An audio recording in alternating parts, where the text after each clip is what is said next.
All right, we are finishing James 4 today, and then we'll get into James 5. We'll see some of these questions are probably a little less discussion than others. I think we might be able to get through the whole thing. Yeah, right. End of 4 and chapter 5. If someone wouldn't mind reading James 4, 13 through 7.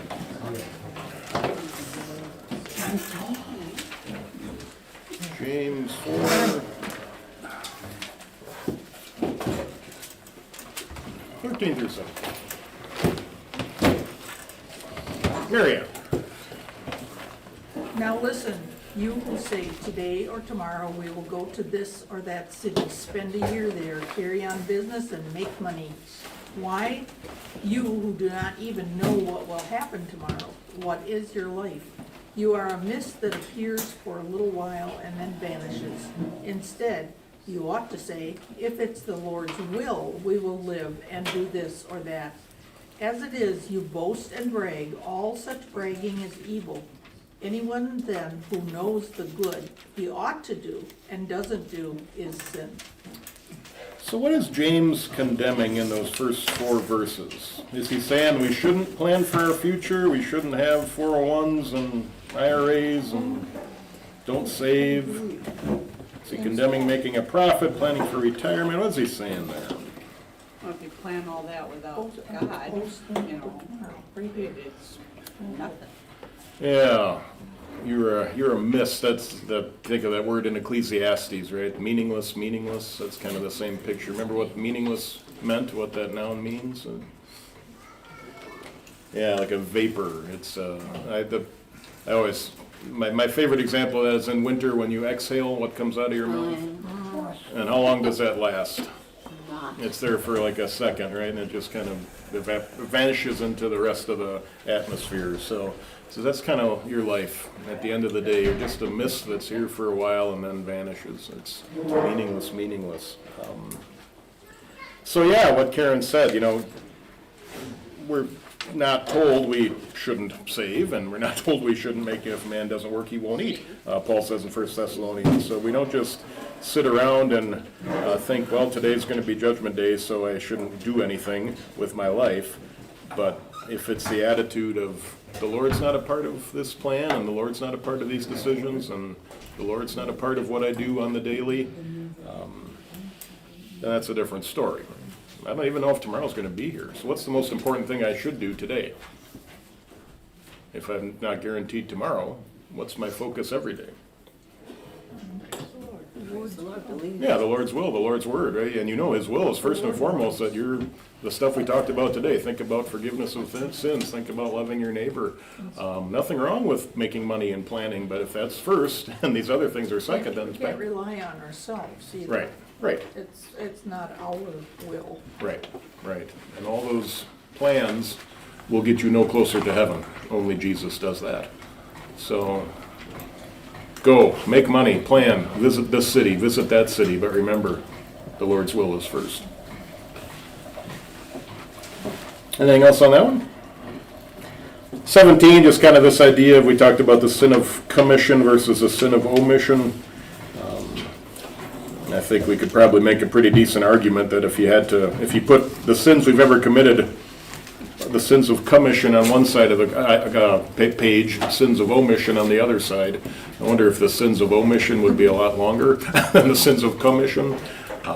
Yeah, we certainly have. We can think of plenty of things we do that are wrong or don't do, but stuff that we could be doing that doesn't cross our mind, or we just are lazy, or we just feel like someone else will do it.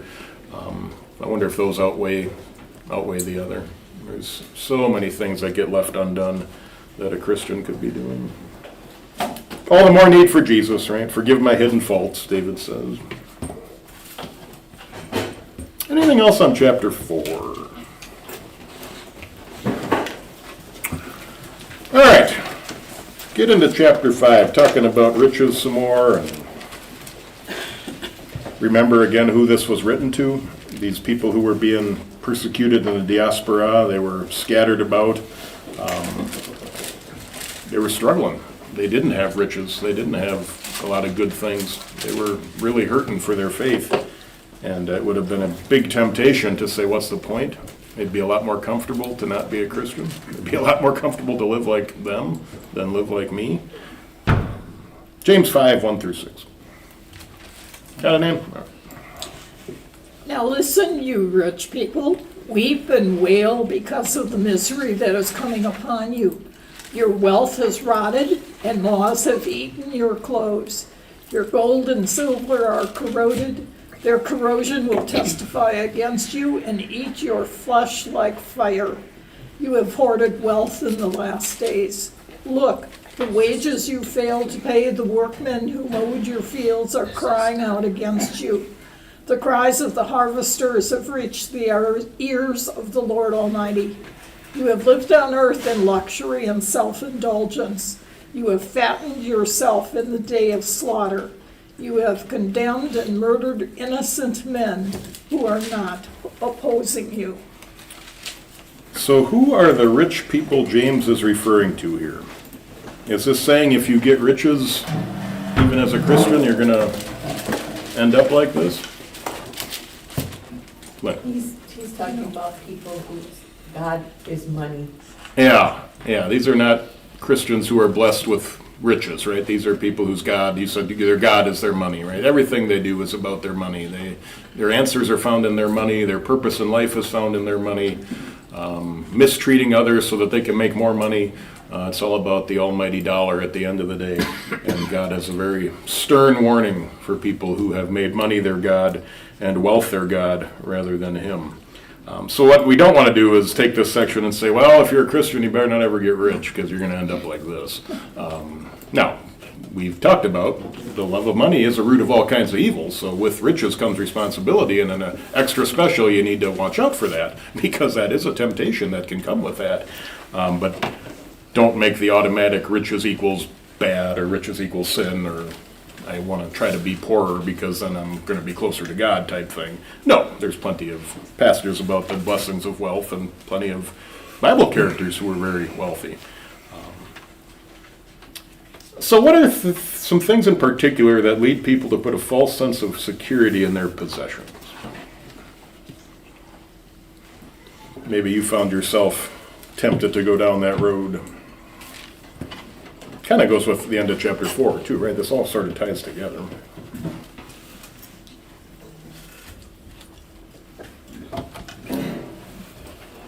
I suppose some people think that if they have a lot of money set aside and they have all this stuff, that they don't have to worry about the future. That I'm taken care of, my family's taken care of, and they think it's all fine and dandy. Whereas there's no guarantee of that. I mean, you can plan as much as you want to, but you could be gone tomorrow. Kind of the end of chapter 4 point. Yeah.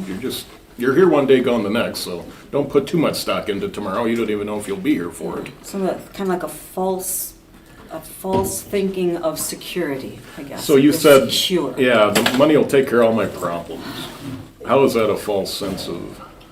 Because it does take care of a lot of problems, right? If I got all the money in the world, there's a lot of problems I don't have if I got Well, money. then you Right? don't have So let's be that. honest about that. Go ahead, Carrie. Then you don't have that need to go to God That's right. and be close to Him because you think, I got everything under control. I'm okay. So a new problem has replaced my old problems.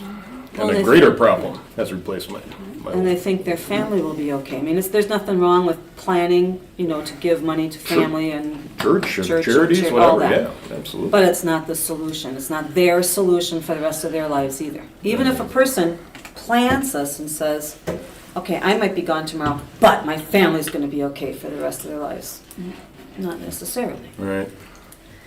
Charlie, you had something that Well, I mean, same thing Karen had said, it's, people have this false belief that it does solve all problems, and then where people may not turn to God through hardships. I mean, there's a reason, I mean, you had a sermon several weeks back about blessings aren't always something that is necessarily good, or that you perceive as good, right? Right. It's, Right. I mean, sometimes there's hardships that bring people to God. I mean, you know, you wonder why people get sick or things happen, and I mean, we don't know. And if the belief is, well, money just solves all these things, well, maybe hardships are what bring people to God. Yeah. You know, in certain circumstances. Oftentimes, more often than not, yeah, it's when you pray the most, it's when you're in hardship, it's when you need something. I think too, we need to realize that money is part of this world, and therefore it can be here today and gone tomorrow. It doesn't take much for even a good sum of money to disappear. Illness, tragedy, you know, loss of, I think of the people that lose things in earthquakes and tornadoes and things like that, and That so- fire in Hawaii, it's gone, and it just Right, gone. it's gone, Everything, you know. billions of dollars, and that it's gone, just like that, in and out. Yeah, so it's part of this world, it isn't part of God's world. Right, and having that perspective as I approach it, how it's important, yes, and it's needed in this world, but what is the one thing needful? And that has to do with this. Yeah, oh, go ahead, Dean.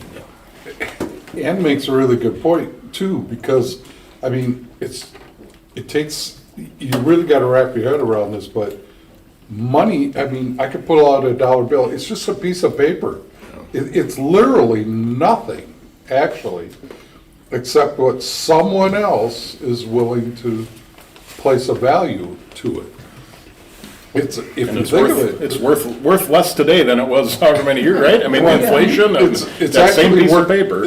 That piece of paper is actually worth nothing. Right. It's a piece of paper with some printing on it. Right. It's just what we assign that value to it. Representation.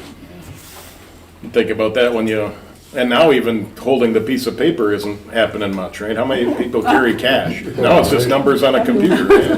How much am I worth? And you look up on the computer and whatever, hundreds of thousands, but that's just a number on a computer screen, right? Right. It doesn't even, I don't even have it under my bed in a briefcase, you know? It's just, what was that big, what was a Y2K? They were afraid the banks were gonna shut down, and once it turned into 2000, everything was gonna go kaput, and you know, what would happen if some hacker got, and I'm sure there's precautions and safety on all that, but, yeah, it certainly shouldn't be God. Certainly shouldn't be God. Jan? But this is just the opposite of what we've been talking about, the opposite of the truth. But there was a bumper sticker out there at one point where it said, "He who dies with the most toys wins," Mm-hmm. and which is just Yep. totally the opposite direction there. And so flesh that out. Like, what have you won? You're dead. Yeah, all right. When you could take that. Maybe your family's won. You give, even Get all the that. toys, I guess. They get your toys. Someone's gonna get your stuff. It's not you. You can't take it. bumper sticker. Right. You never see a U-Haul behind a hearse, you hear that one? The hole's only so big in the ground, right? Oh, my. I can think of, and for, privacy, she never said names, but Steph would have some interesting stories when she was in that industry. So-and-so would die and, leave their kids all this money, and the fights that would happen and the ways they would spend it. She's like, if their dad would have known how they, pardon the expression, but blanked away the money, right? They just completely wasted it, and their dad would be rolling over in his grave if he knew. All that work. I'm sure you're shaking your head, Charlie. All that work that mom or dad put in, and within a month or two, it's just on something stupid. That's why ours is gonna be gone when we're 85. Then we're gonna die. Yeah, plan it out. Yeah. Good luck. How about this next one? This might cause a little discussion. Obviously, the visible church, right, like this place, can't function without money. We need offerings to pay staff and to keep the heat on and to pay our mortgages and et cetera, to do outreach programs, stuff like that. Where's the line between Christian encouragement and Pharisaical guilt, gospel motivation, and law obligation? It it's not maybe quite exactly what James is talking about here, but I thought a good time to chat about, stewardship principles. Because the church needs money. The church needs money to function. Or else you won't have a visible church without dollars. So where do you kind of find that line? Well, you're always told that your church is like your home. Okay. You budget for your home, you put money into your home, well, Lynn doesn't, but you put money into your home to keep it up. And the church needs that too, and so it's your home, you need to help take care of that home like you do your home. And you, well, yeah, and you do it because you love that home. I wonder if people have that attitude anymore. Is that kind of an old school attitude of the church is Perhaps. my home? But I remember growing up, that was it, that's our house of worship. That's like our house, we all take care of that house. That parsonage needs to be fixed up, it needs this, that, or the other thing, because that's our house for our called worker. I remember that to this day. I think another part of that too is, as we do our personal budgeting, our gift to the Lord should be given from our heart. Yeah. And that way, that's what the church then, if everybody gives from their heart willingly, more than perhaps, 10% used to be Old Testament, now it's kind of whatever you say. The church then uses that to take care of other things. Yeah, each man should give what he's decided in his heart to give and do it cheerfully. God loves a cheerful giver. Right. Yeah, I mean, it's not just money though, it's donation of time and talent too. Time and talent too, yep. We've had that discussion here the last month or so with, possible things that might be coming up with the parsonage, and it's, some individuals maybe can't donate their time to do things, maybe their opportunity is gifting of money. Others, it's not money. I've always said with myself, when you want to do a project as you're younger, you have more time than you do money. But as you get older, you have more money than you do time. Right. And so what you have as you go through life tends to change in your ability to give, whether it's money or time and talent towards things. I think it's just that, it kind of goes back to what you feel you can give to the church and what your ability to do so is. Then your giving to the Lord is, where does it rank on your list, right? It ought to be up top here rather than the leftovers, whether that's time or money. Go ahead. And the motivation, it's not because God says you have to, but in thanks for all of that He has done for us, Yeah. we want to give back to Him. That's that gospel motivation as far, but versus law obligation, you must. Gospel motivation is you want to. This is, God has given me a specific way I can thank Him. And this is one way. How can I not take advantage of that? Well, how good for my soul, right? To know that this pleases God. This pleases my God in heaven when I take this stuff seriously. That ought to bring a smile to your soul's face to know you can do that. He gives you the opportunity to do that. Not the obligation, the opportunity.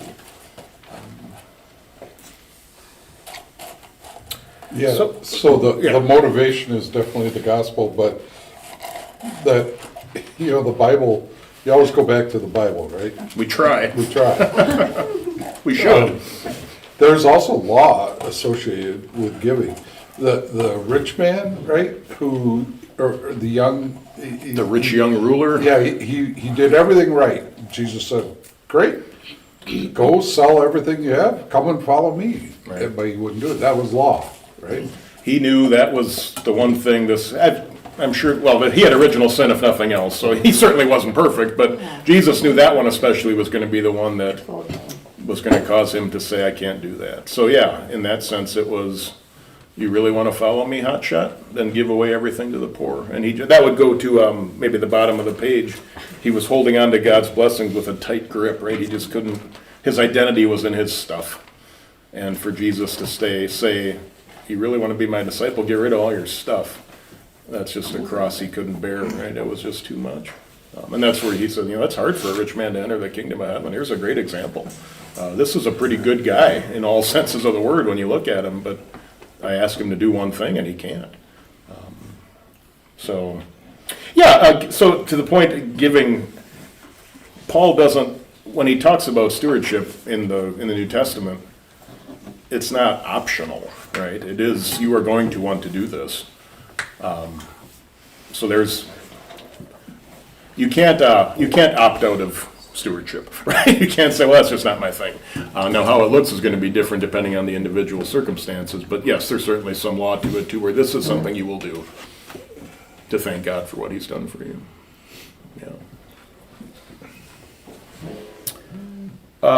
So we're blessed here, financially right now as our congregation. I don't know how much you read the reports or understand the reports, but I think last I checked in the checking account, there's like $100,000. So I'm rounding. So that will take care of us for a bit if we ever would have emergencies and things like that. So it's nice not to have to talk about money all the time. I'm sure you've been part of churches where it's like every other week money comes up and it kind of gets old after a while, and then you can maybe sense that law obligation creeping in where I better give more. I think that's just natural, unfortunately. So it's nice to be part of a group here where we are very blessed with people's financial giving. But as Charlie said earlier, one thing I think we could maybe get a little more out of our folks is the gift of their time. Yeah. We'll see. We're going to certainly encourage it.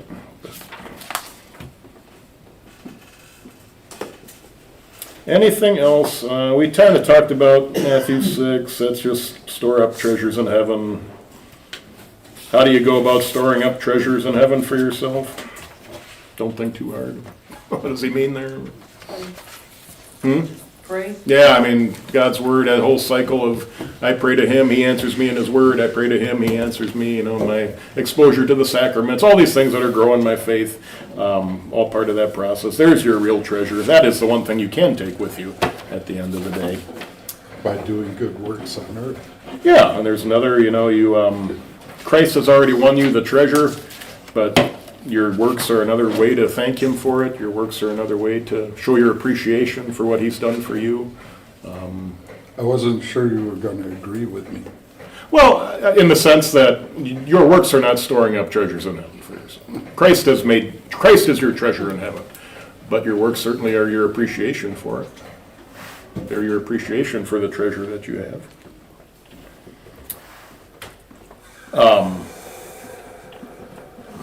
No, that'd be a different topic. Do you hold your blessings from God with an open hand or a tight grip? How does that show itself in your life? Dean mentioned that rich young ruler. He had a tight grip. He just couldn't let go. Do you find yourself holding on too tight sometimes? I think it shows a little lack of faith because God has always said he will take care of us. Okay.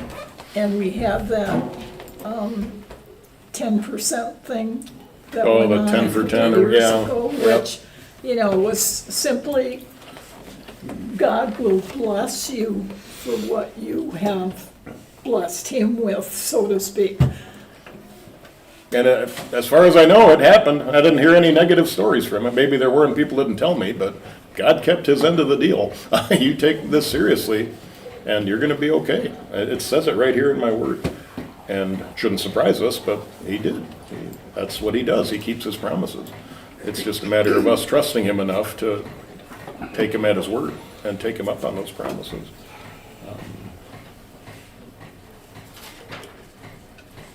Did you have to be taught stewardship, or did you learn it over time when it comes to? I had to have it kind of, actually Steph is the one who taught me. I would say I was one who more, unfortunately, church was sort of you pay your other bills for. As a kid, I think that's how my family was maybe. It just wasn't, offerings weren't big priorities, sad to say. So that's what I learned, that's how I grew up. And So what do you think you do then when you get older and well, you pay all your other bills first and I'm at seminary for crying out loud. But, you know, well, I got my loans to pay and I got my car payment and I got this and that and whatever. If there's $10 left at the end of the day, throw it in the plate at whatever church I'm at that weekend. And it took Steph to tell me, you know, when she was a kid, talking about law, but her mom forced her, if you get $50 for your birthday, a portion of that's going to your offering. If you get a gift for whatever, Christmas, a portion of that's going into your, it's just the way it is. This is not debatable. So she was instilled in her at that young age, God gets something off the top right away, no matter what. And I thought that was a good, healthy thing for a parent to help their child understand. Now it's a different story. That was years and years ago, but now it's always, you know, off the top, God first, and then everything else. Well, maybe I can't afford that because my offerings aren't debatable. That is number one. And maybe that means I have to have a little less here or here or here, but this doesn't change. Try to loosen that grip a little bit, I guess, to the point of the question. All ties together, right? How much trust we put in our stuff versus the one who's given us all this stuff. I don't think I was ever taught that, but I remember my mom and dad always filling out their envelope, and one of us got to put it in the plate each Yeah. week, you know, and that was pretty cool. I got to put the envelope in the offering. Right. So you knew it was always, every week, that envelope always went in the offering plate. And then they'd always give us our quarter, each one of us got a quarter to put in. Yeah, might have even been just a nickel, but. Well, yeah, we always all got something one. to put in there. Yeah. So it was their nickel they gave to you? Oh, yeah, because I When didn't was the get point where you along. started putting your own nickel in? When I was an adult. No, you did it when you were in high school, because that's back when they still recorded. Oh, okay. And Oh, you- yeah, I was working back then. Yeah. Pastor, Yeah, I'm sorry. When I got well, I used to get an allowance Okay, yep. for helping mom clean the house or whatever.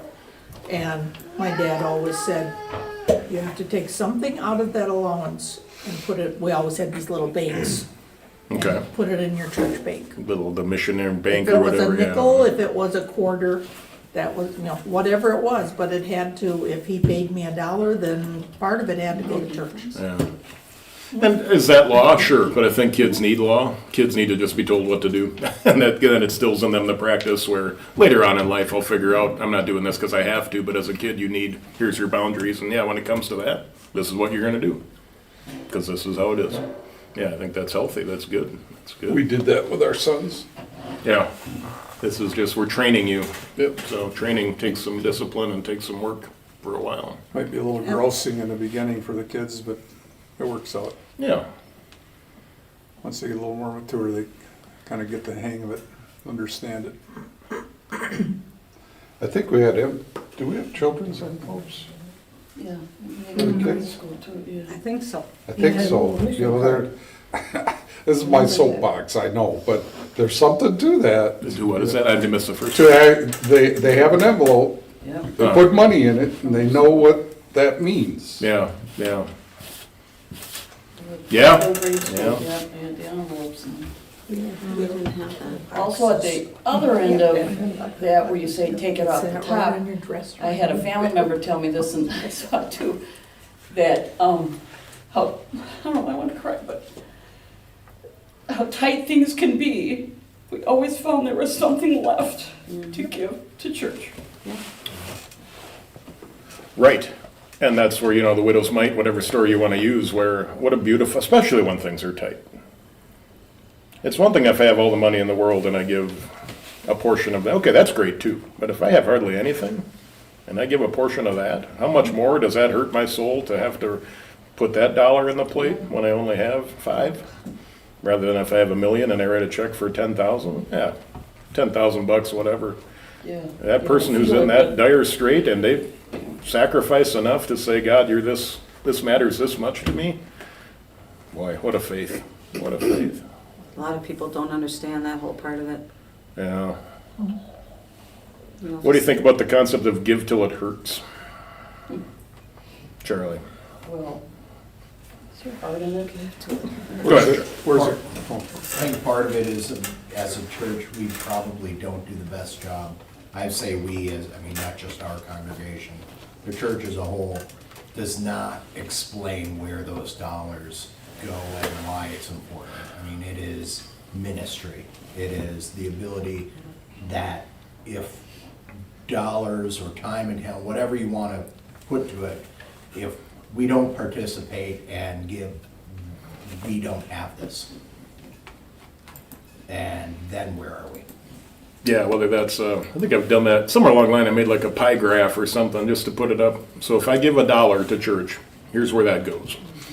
And you know, well, I forget the numbers, a third of it, whatever, most of it is, you know, salaries and, because workers are expensive.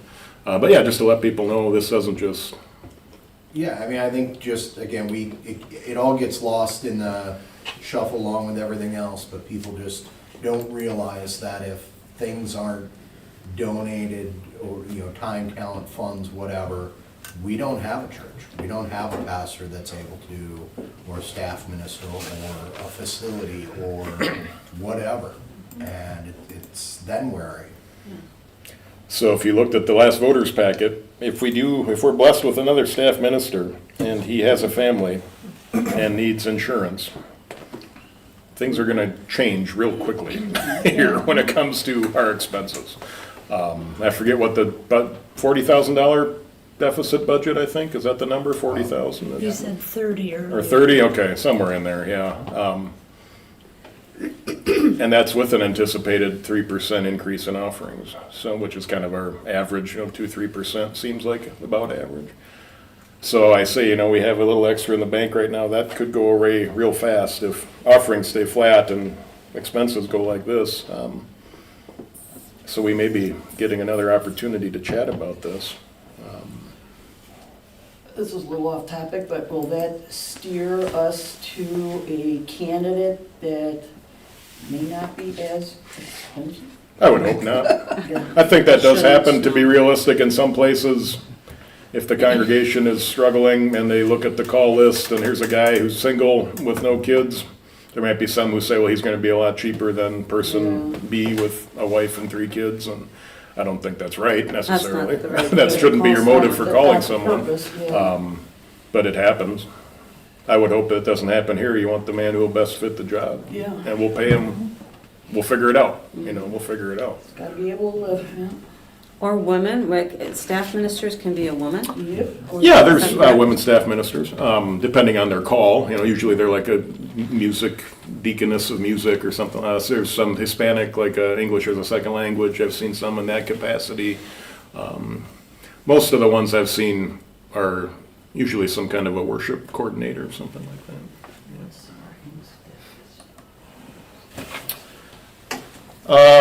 I don't want to spend too much time on giving here, but so the point of the section is, you know, these people who have it all, and the Lord is not part of their having it all, at the end of the day, they have nothing without the Lord.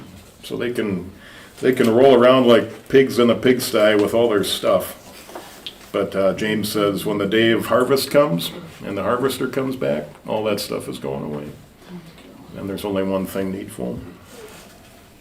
Yeah, it's interesting, you know, back in the day, when, was it the Egyptians, when they would bury their pharaohs or whomever, they buried all their stuff All of their stuff. with them, so that when they're in the afterlife, they have all their stuff. And you open the tomb, and now it's just a bunch of dusty stuff. Grave diggers, probably. Right, grave robbers, yeah. All right, let's keep going, 7 through 12. Oh, yeah. Patience in suffering.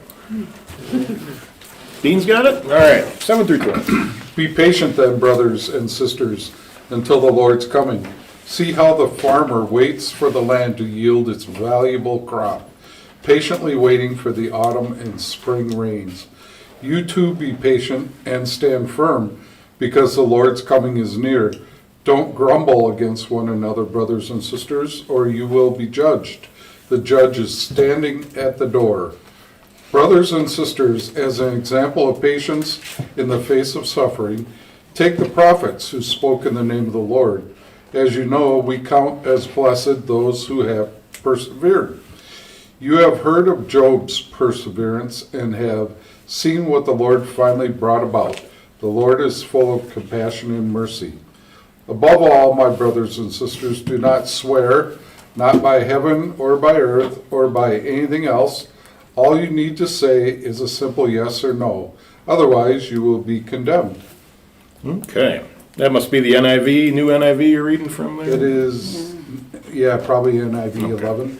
That's one of those where it doesn't say sisters, but they added sisters. And this is, I don't think here he's necessarily talking to the church leaders or anything, he's talking to the people, so. The word sisters isn't in the original, but they're trying to get the point, he's talking to the congregation here. That's one of the knocks against the new NIV is they always try to make everything gender inclusive, and sometimes like here, it's fine. Sometimes it's not talking to both the brothers and sisters, it's talking to just the brothers. They, them, those. What's that? He, she. Yeah, right. Yeah, all the emails you get from the university, they all the people that sign their emails have to say You gotta do how your they want to pronouns and. be. It Yeah. drives me nuts. So how about this question? The original readers had need for this encouragement considering their circumstances. Like we said, they were suffering, they were persecuted, judgment day couldn't come soon enough for them. Like, if this is over tomorrow, that'd be great. I'm ready to be out of this world. Are we patiently awaiting the Lord's coming, or telling the Lord to be patient with his arrival? I think nowadays Christians are more sick and tired of all the stuff that's going on in the world Okay? and pray to God, thy will be done, your kingdom come. Because it's getting bad and it's gonna get worse. I mean, we live in Wisconsin. Yeah, Yeah. We don't even know what's going on. No. No, I mean, we think we do. New York City, LA, all these big cities, I mean, Europe, yeah, yeah. So you would say there is a strain of us who just are ready for it to be over. You're frustrated, the cup is full and it's running over and you're ready for Jesus to come. how long? I would certainly agree that there are plenty who believe that. Kids are grown, they're doing well. So now, imagine if you're talking to a group of 20-year-olds. Might be a have their little life different. ahead. And they're Christians, right? They love God. Yeah. Would they share that same sentiment that just want it all to be over? I would think the maturity level isn't there yet. They haven't lived life long enough to experience everything the older people have. They have kids, young kids yet, and, you know. Yeah, wanna make yeah, sure they're okay. obligations and, My 92-year-old mother isn't ready. She has things she wants to do yet. Totally believe it. Good for her. And she's in assisted living. I don't know what it is. Bunko next week or something. But that's, yeah, at any age, you can still, well, God, just hold on one more month, I want to make it to great-granddaughter's wedding, or whatever, one more thing to do, and then you can come, as long as I check this off my list, and, Yeah, but if you think of it too, as the church as a body, and as it's our job to evangelize and go out, I mean, we've talked about this at church council, going through some of the videos where the demographics of church are changing and who's not coming to church, and the amount of, instead of just people, changing churches or church shopping, doing, the amount of people that just don't call themselves Christian, and to look at that as a time to say, is this a time of opportunity right? to go out and get more believers versus, well, this is, maybe we're at a low point. Depends on what side of how you're looking at it. If you look at it and say, well, boy, these are tough times, let it all go away. If you look and go, well, maybe it's a time of opportunity to increase our church population. So the evangelist side of you says, what a chance here to, Be patient. as the worse the world gets, the more, and so that, yeah, the statistic, and I forget the exact numbers, but I think it was 40 years ago to today, and he split it into like 6 categories, and, back 40 years ago, people, yes, there still certainly were people who were hostile against the faith, but for the most part, Christian-ish, and maybe they church shop, and they go to this one and that one, but it's just fallen off the cliff in the other direction. Like people who are hostile, people who don't call themselves Christian or consider themselves Christian, the numbers have skyrocketed in those categories. And his point was that's bad, but it's also a great opportunity. A lot of these people are blank slates. They don't know anything about anything. And you get to be the one to paint the picture for them.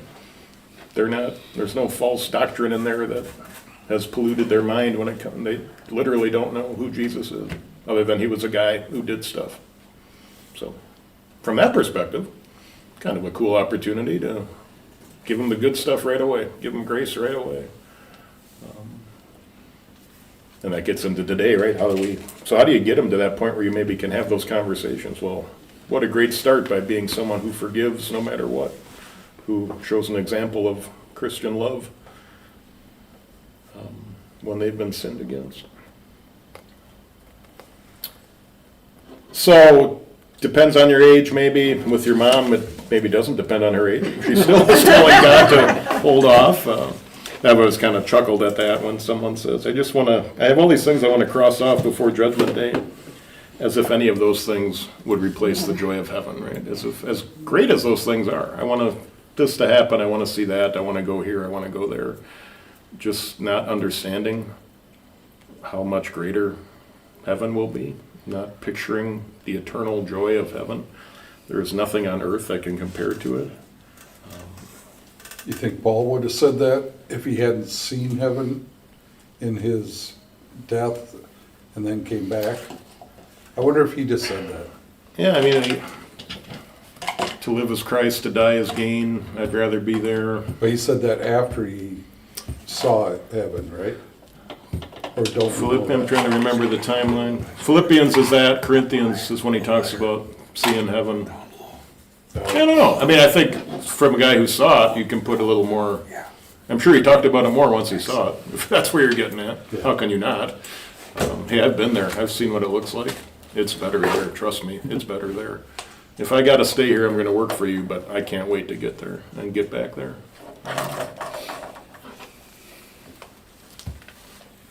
Be patient, be patient. The Lord's coming is near. Is James off on his prediction in 8 and 9? The Lord's coming is near. The judge is standing at the door. Well, that was 2,000 years ago. Well, still near. Last I checked, he didn't come back between then and now. But look how long people waited, like Abraham to be a father, and all the other things, years, 40 years wandering around the desert there. We've been waiting since day one. And if I am encouraging you the judge is standing at the door, what is that going to cause you to do? Be ready. Be ready. Yeah, I'm always going to be ready. Right? That's kind of what we're talking about Thursday with the women and the whole millennium and all that stuff, which if you want to learn more about that, you can come on Thursdays. But only if you're a woman. Only if you're a woman. That's Wells. Not being inclusive right there, yeah. Yeah. But yeah, just always be ready. If I change my The sisters pronouns. are by now. There won't be a 1,000-year reign where Jesus is going to come back and you'll have a second chance if you didn't get raptured the first. No, that's not how it works. It's always be ready. Every time he talks about this, it happens like a thief in the night. It happens. It's over. It's done. The bridegroom comes, and if the virgins aren't ready, if they don't have oil, they get shut out of the party. They get shut out of the. So, the encouragement. He's right here. He's at the door. It could happen any time. Be ready for it. Because if you weren't, if I said, well, it's going to happen in like 500 years, what would the natural sinful reaction to that be? I'll get to it when I get to it. Oh, so I got plenty of time. Pull up right before the end. Yeah, right before the end, I'll get straight with God. Maybe. Okay, he said 2510, he's coming. All right, well, I'm going to die way before then. But if I'm living in 2508, I got 2 years yet. I might as well live. He forgives sins. I might as well live it up for a while, and a month or so before he comes. That's just how our sinful mind works, unfortunately. How is the Lord full of compassion and mercy to Job when you think of that story? He talks about Job as an example of patience in the face of suffering. You know the story of Job. Oh, yeah. You've heard of Job's perseverance, seen what the Lord finally brought about. The Lord is full of compassion and mercy. Are compassion and mercy words that would have been on Job's mind when he was going through what he was going through? Probably not. He had to have kept himself front and center because he said, the Lord giveth, the Lord taketh away. Blessed be the name of the Lord. he was staying focused on God through all of that. It starts out really good, doesn't it? What a faith Job had, where he literally loses it all. And he looks up to heaven and says, it all was God's to start with. He can take what he wants. You say, wow, that's amazing. Remember what happens as the book kind of goes on?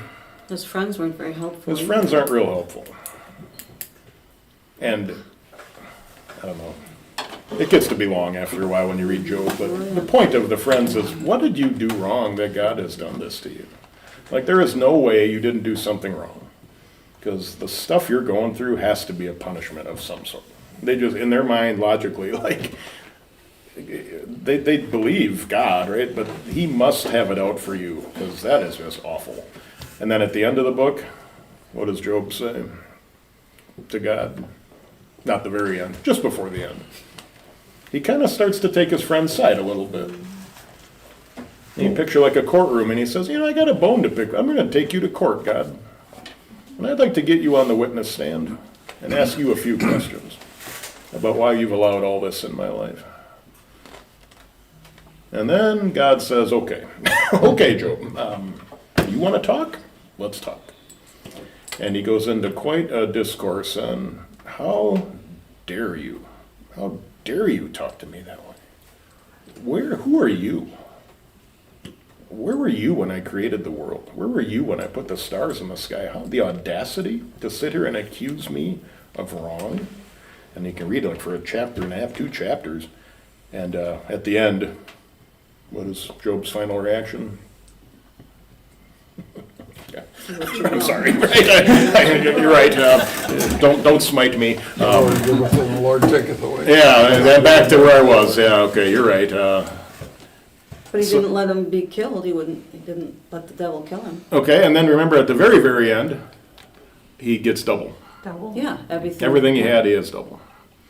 The kids, he gets one to replace each, but I would suggest that's also doubling because the souls of the kids went to be with the Lord. So they never went away, the way like the cows went away or the sheep went away. So the kids were doubled too. It's just that some of their souls were up there. Did he still have that nagging wife, or did he get a replacement? I don't know about the wife, yeah. She didn't seem to be real hopeful. No. Curse God and die. Why do you still worship that God? So, That goes back to stewardship. in what way? God rewarded him. Oh, for his endurance, for his patience, yeah, hang in there. Not that we all get that same exact guarantee, but that is an example of God blessed him, very much so at the end of the day. We all have that same guarantee. Not to that. Disagree with you, but we Not- all have the guarantee. So the televangelist But it's will our say, if you faith. give $100, God will double it. It's our faith that doesn't allow us. You have not because you ask not. Right, but I'm saying, if you say what God gave to Job is what, if I say Job, the end of Job proves if you give $100 to church, God will give you 200 tomorrow.